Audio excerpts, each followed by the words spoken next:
Coucou, Bolmolano, depuis Saint-Joseph de Chibanga, c'est chez moi. On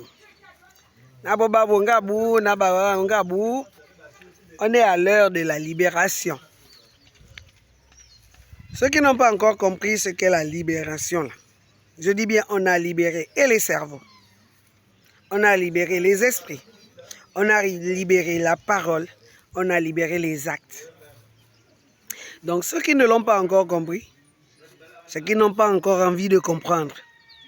Alors, j'ai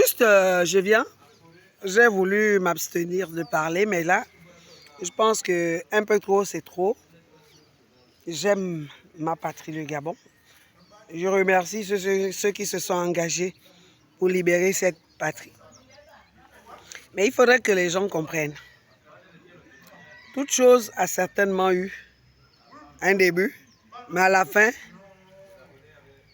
il y a l'oméga, l'oméga. Donc le problème du Gabon ici, où nous sommes dans la phase aussi oméga. Un début d'assujettissement, et puis nous sommes dans la fin de l'assujettissement. Donc ce que les militaires ont fait là, c'est pour venir nous sortir de là où tout le monde avait bien voulu nous déposer. On était ensevelis. Tout simplement, je réagis par rapport à ce qui se passe avec nos frères du Bénin. Je dis bien nos frères, parce qu'entre Africains, nous sommes des frères. Il y a des gens qui ne connaissent pas la vie des autres dans leur pays et qui viennent, qui parlent parce que Dieu leur a donné une bouche pour parler. On peut le leur concéder. Nous avons des échanges entre le Bénin et le Gabon. Mais ces échanges ne sont pas proportionnels les uns avec les autres ou les uns par rapport aux autres. Les Béninois, nous avons des frères avec qui nous sommes en parfaite entente. On s'entend très bien. Ils sont venus, ils nous ont apporté les savoirs, ils nous ont apporté la main-d'œuvre, mais ça ne veut pas dire qu'on devient leur sujet. Au moment où je parle, on a des frères avec qui on travaille. C'est des enseignants. Il y en a qui nous ont même enseigné. Il y en a avec qui on est moi, je suis enseignante, donc on travaille ensemble et on s'entend très bien. Donc, ceux qui comprennent et qui connaissent le problème du Gabon ne peuvent pas venir juste parler. Les gens qui parlent sont ceux-là qui viennent ramasser l'argent au Gabon. Et comme maintenant, on leur dit non, ce que vous faites là, il y a des Gabonais qui sont capables de le faire aujourd'hui.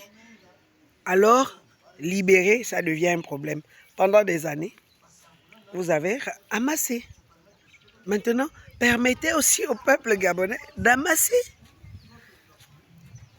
Vous venez, vous nous traitez de paresseux. Bon, ok, on peut aussi vous dire, rentrez chez vous. Et on va voir comment les Gabonais vont vivre, vont mourir parce que vous qui leur donniez à manger, vous êtes partis. On n'a pas besoin de ça. On a juste besoin de vous faire comprendre que nous sommes dans la réciprocité. Vous protégez chez vous, nous protégeons chez nous. Avant, on était paresseux, d'accord. Avant, parce qu'un paresseux, c'est celui-là qui ne fait rien, qui s'assoit à longueur de journée. Mais ces mêmes paresseux sont ceux-là qui viennent tout acheter chez vous. On est paresseux, comment on fait pour avoir l'argent avec lequel on vient acheter chez vous? Alors, nous vous le concédons, nous sommes des paresseux. Donc, pour l'instant, celui qui estime que nous sommes trop paresseux, qu'il fasse l'expérience de rentrer chez lui. Et on va voir comment le Gabonais va mourir parce qu'il est paresseux. Mais on n'a pas besoin de ça. Dans tous les pays du monde, on a toujours besoin d'une main-d'œuvre étrangère. Dans tous les pays du monde, on trouvera des Gabonais, on trouvera des Béninois. Mais ce qui nous fatigue avec les peuples là, qui sont envahissants, et quand je parle d'envahissants, on sait de qui il s'agit. Même pas besoin de décrire. Nos frères du Cameroun là à côté, Chez eux, il n'est pas permis à un étranger de mettre un étal dans leur marché. Tous les petits métiers leur appartiennent. Mais ils sont très nombreux au Gabon à faire du commerce. Au Bénin, c'est pareil. Les seuls qui ne nous insultent pas, c'est peut-être les Ivoiriens. Les Burkinabés, je n'ai pas encore ramassé. On a des frères sénégalais qui nous défendent parce qu'eux, au moins, ils comprennent que désormais, chacun n'a qu'à être à sa place. Tout ce que je veux dire aux gens, qu'ils soient Gabonais en terre étrangère, qu'ils soient Camerounais, machin, tout ce qu'on doit faire, c'est que quand on a décidé de vivre sur une terre étrangère, on respecte les lois de cette terre. Vous venez parler de vaudou, vous venez parler de machin. Mais le père Akombessi, je vais vous dire, voilà, vous êtes fort. Le père Akombessi qui pensait avoir la vie d'Ali dans sa main. Vous vous souvenez de son histoire à la veille des élections de 2016? Il a été terrassé où? C'est pas au Gabon.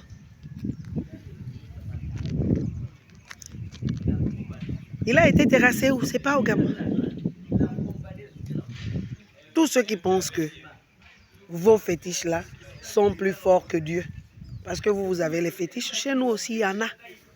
Mais chez nous aussi on croit énormément en Dieu, parce que Dieu ne peut pas continuellement laisser ses enfants assujettir par ceux qui viennent d'ailleurs. À un moment donné, il dit, rigolez, mais mes enfants là savent m'honorer. Donc, vous dites que vous êtes fort dans les fétiches. Mais moi, je vous dis, vous n'êtes rien dans les fétiches. Parce que chez nous, nous sommes hospitaliers. On vous a ouvert la porte. Et vous vous comportez comme si nous étions... C'est vous qui nous faites passer pour des méchantes personnes. Nous ne sommes pas de méchantes gens. C'est vous qui nous faites passer pour méchants.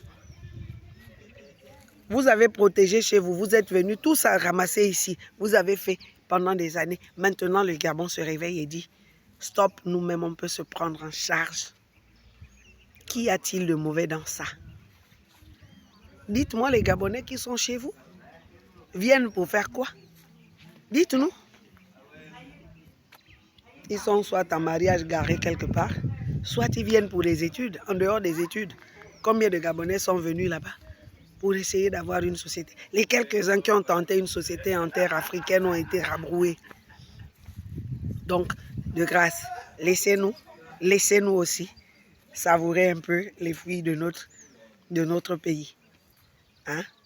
Si vous voulez continuer à rester avec nous, comme c'est vous qui nous donnez la vie, on vous en remercie. Mais maintenant, on a envie d'apprendre à marcher. Laissez-nous apprendre à marcher. Merci. Là, je ne peux plus me taire. Vraiment, au nom de Dieu, Dieu nous a chacun et à tous donné une terre. Que chacun essaye d'aller s'asseoir dans sa maison, essayer de faire la cuisine dans sa maison et voir ce que ça donne finalement. Allez, ciao, bye bye. C'était une reine de la joie dans son élément. Je suis à Chai Bang City. Dans quelques jours, c'est la libération qu'on va fêter chez moi. Donc, je ne voudrais plus être perturbé par cette affaire Bénin à gauche, Bénin à droite. Nous avons de bonnes relations avec le Bénin. Ne nous emmenez pas les problèmes. Voilà, nous sommes un peuple souverain. Le Bénin en est un autre. Ils sont aussi souverains. Donc, que chacun connaisse sa place. Voilà. Ciao, ciao.